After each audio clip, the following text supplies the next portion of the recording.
आज हम BA part first sociology की first paper principles of sociology अर्थात समाजशास्त्र के सिद्धांत के अंतर्गत पिछले वीडियो में हमने स्टेटस के बारे में कि meaning and definition of status, types of status के बारे में डिस्कस किया था, जिसमें पहला टाइप एस्क्राइब्ड स्टेटस प्रदत्त स्थिति के बारे में हम लोग डिस्कस किए थे कि प्रदत्त स्थिति जो समाज में प्राप्त होती है वो समाज में जन्म से प्राप्त होती है, जन्म के आधार पर प्राप्त होती है। उसके अन्य कारण हैं, अन्य कारक है या फैक्टर्स है, द्विलिंग द्विविभाजन, sex dichotomy, age difference, kinship, social factors, इनके आधार पर समाज में व्यक्ति की प्रदत्त परिस्थिति निश्चित की जाती है। आज हम दूसरे प्रकार की परिस्थिति अर्थात अर्जित परिस्थिति और अचीव्ड स्टेटस के बारे में जानेंगे। तो समाज में कुछ परिस्थितियाँ इस प्रकार की होती है जिन्हें व्यक्ति अपनी योग्यता, क्षमता, कुशलता आदि के आधार पर अर्जित करता है। ये अर्जित परिस्थिति कहलाती है। समाज में अनेक प्रकार के पद हैं जिन्हें व्यक्ति अपनी योग्यता से प्राप्त करता है। जब कोई व्यक्ति किसी पद को प्राप्त कर लेता है तो अन्य व्यक्ति को उस विशिष्ट योग्यता वाला पद होता है,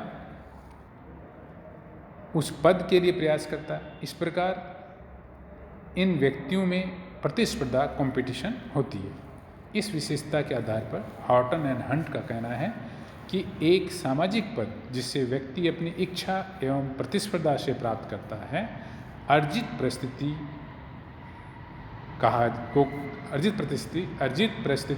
कहते हैं, अर्थात अचीव्ड स्टेटस। उसने अचीव किया, उपलब्धि के आधार पर, योग्यता के आधार पर और गुण के आधार पर जो परिस्थिति समाज में व्यक्ति प्राप्त करता है उसको कहते हैं अर्जित परिस्थिति अर्थात अचीव्ड स्टेटस। शिक्षा, विवाह, संपत्ति, व्यवसाय, श्रम विभाजन आदि का संबंध अर्जित परिस्थितियों से है कि शिक्षा व्यक्ति की उपलब्धि मानी जाती है, संपत्ति उपलब्धि मानी जाती है, व्यवसाय वो अपनी योग्यता, गुण के आधार पर प्राप्त करता है। इसलिए ये अर्जित परिस्थितियाँ हैं। प्रतिस्पर्धा से पद वही व्यक्ति पा सकता है जो उस पद के योग्य होता है।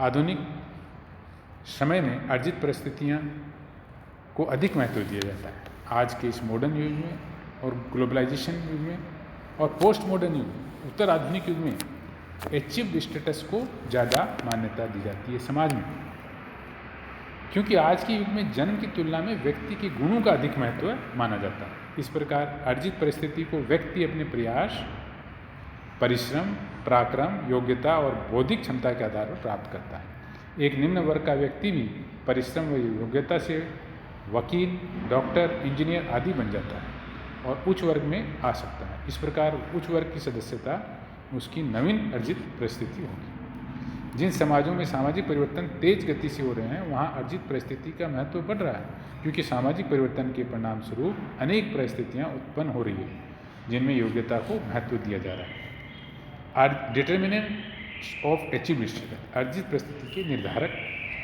तत्व कौन कौन से हैं? तो अर्जित परिस्थितियों के निर्धारक हैं संपत्ति, जैसा बताया पहले भी हमने, व्यवसाय, शिक्षा, विशेषीकरण और श्रम विभाजन, division of labour and specialisation, राजनीतिक सत्ता, पॉलिटिकल अथॉरिटी, पॉलिटिकल पावर, विवाद समन, उपलब्धियाँ। तो संपत्ति कैसे अर्जित परिस्थिति है?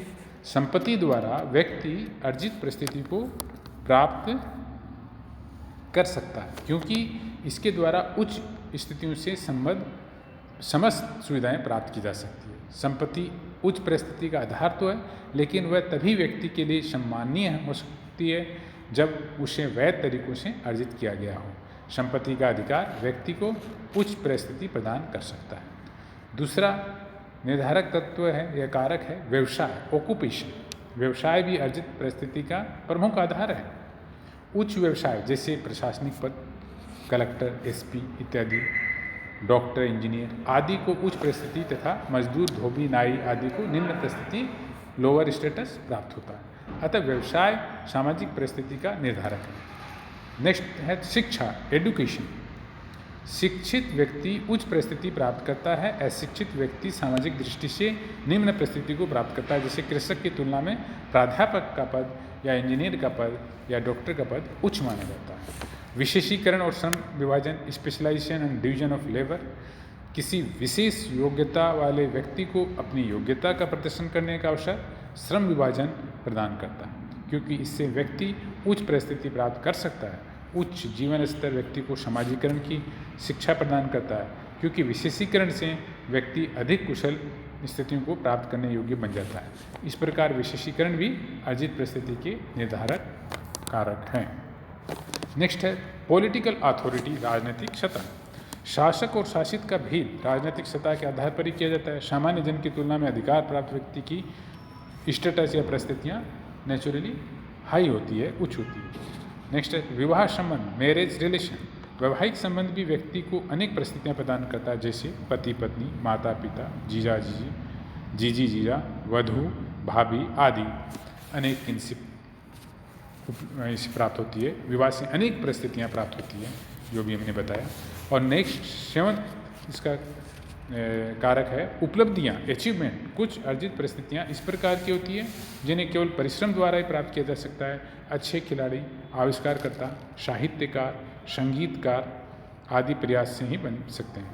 समाज स्वयं किसी को ये गुण नहीं दे सकता, रुचि व योग्यता द्वारा ही इन्हें अर्जित किया जा सकता है। इस प्रकार अर्जित परिस्थिति निर्धारण के अनेक आधार हो सकते हैं, जो उस समाज की सामाजिक सांस्कृतिक व्यवस्था पर निर्भर करते हैं। Thank you.